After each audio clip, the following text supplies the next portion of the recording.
Hey, welcome to World Entertainment, and Peacemaker Season 2 has ended, and it's ended on an absolute whimper from all the fans' point of view. Everyone's calling this out, and James Gunn really doesn't care.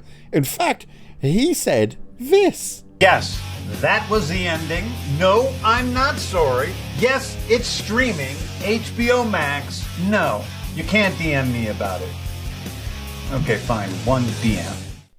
Yep. That's a great way to keep the fans interested, James. Immediately attack them after you overpromised. And that is the thing, he overpromised with this show when he said by the final few episodes there's going to be a massive cameo. And Lex Luthor was halfway in it and people were like, is that it? Where's Superman? And apparently, yes, Superman's scene was filmed for this. They cut the scene. Why? We don't know. Speculation and word coming out is that they felt it just didn't work, which kind of tells you everything you need to know about Peacemaker Season 2, that if they felt Superman couldn't work in this thing, how was this show ever meant to work in the first place? However, there is a cameo that was toyed with, was asked if it could happen, and you won't believe what it is.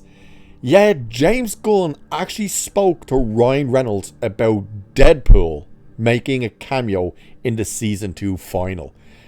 No, I'm not trolling you here, people. Apparently, James Gunn reached out to Ryan Reynolds and asked him, hey, how do you feel about putting Deadpool in Peacemaker Season 2 in the final? So, why didn't it happen? Well, let's find out. Let's have a look at this article that talks about this, because this is weird. And it probably didn't happen because Disney probably went, no. But it says here, the Peacemaker Season 2 final didn't include any major cameos.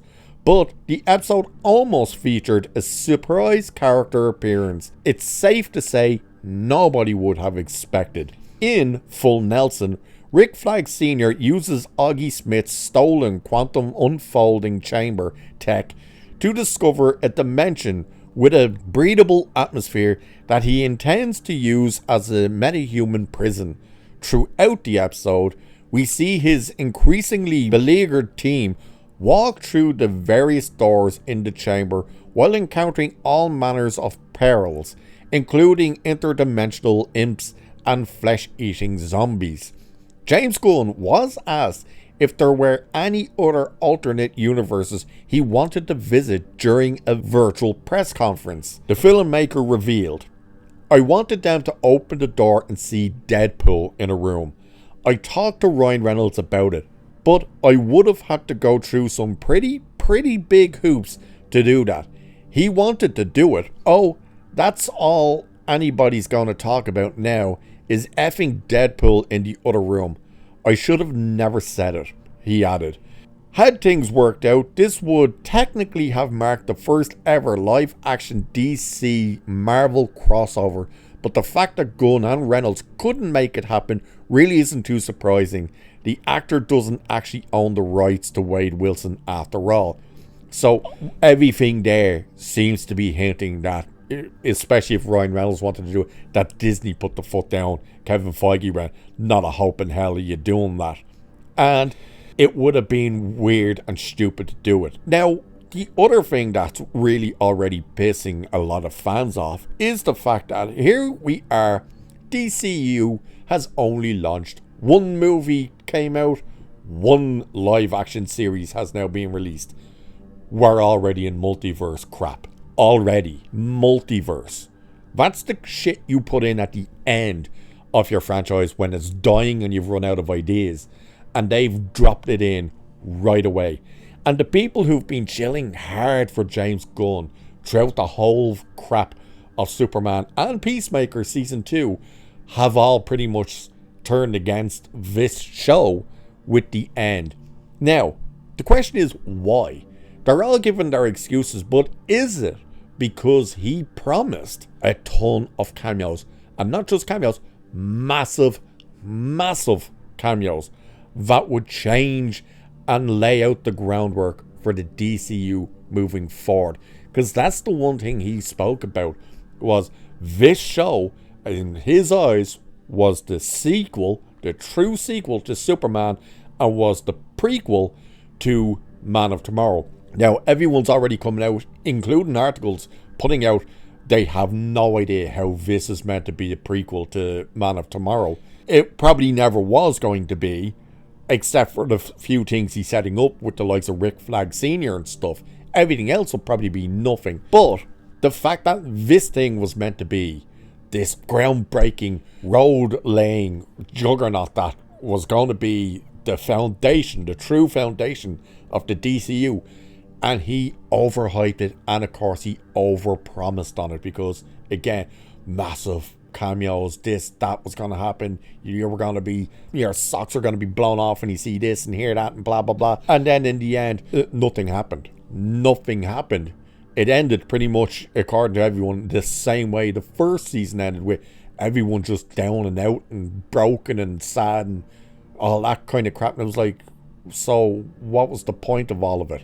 And the fact that James Gunn immediately responded to it the way he did online, like, that shows you that it's getting to him.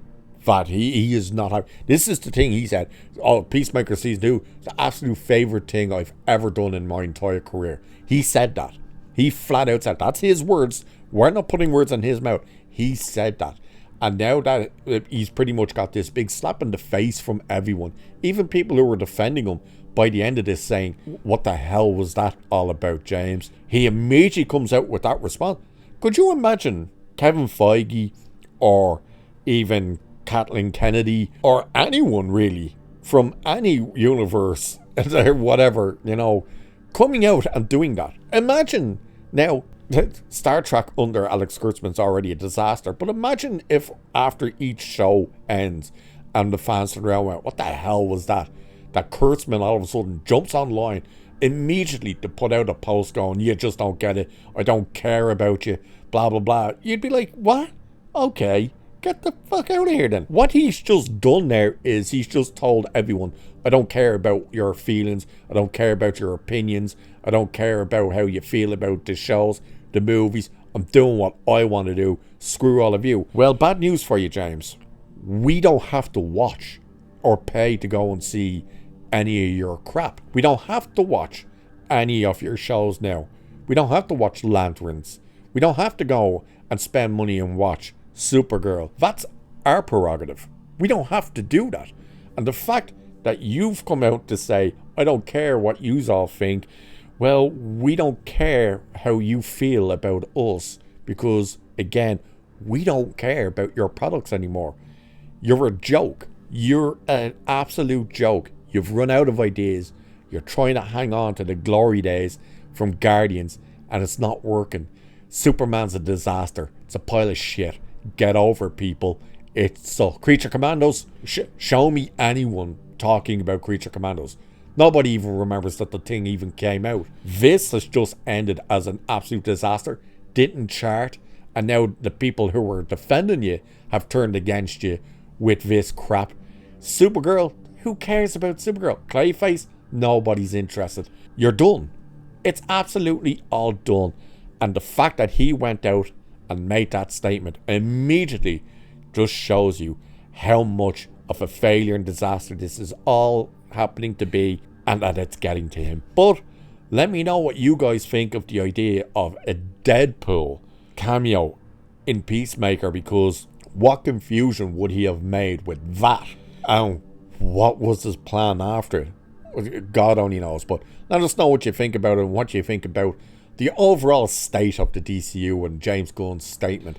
Let us know. And with that, I shall leave it there for this one. So like, share, subscribe, all that good stuff, hype buttons and everything else. Cheers, and I'll catch you in the next one.